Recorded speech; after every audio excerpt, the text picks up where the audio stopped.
তো বন্ধুরা, আজ আমি কিভাবে সিলিং ফ্যানের কয়েল ঠিকঠাকভাবে টেস্ট করতে হয় সেটা আমি দেখাবো। তার জন্য এটা দু রকমভাবে টেস্ট করা যায়। এক হচ্ছে মাল্টিমিটার দিয়ে, আর দুই হচ্ছে সিরিজ বোর্ড দিয়ে।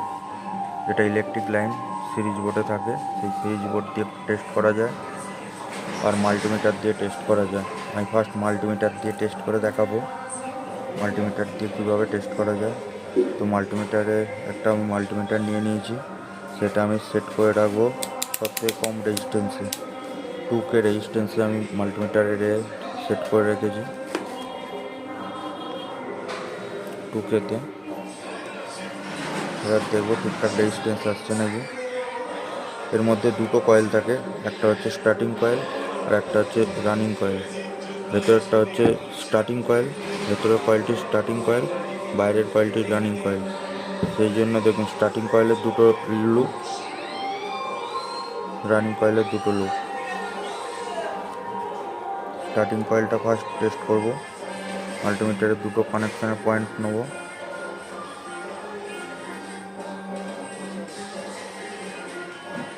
দেখুন,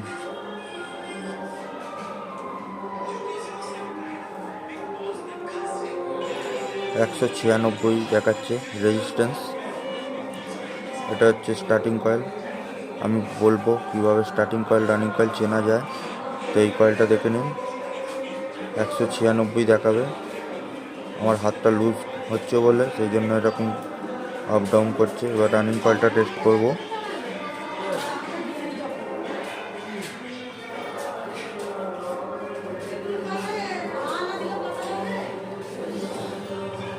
দেখুন, 276 দেখাচ্ছে।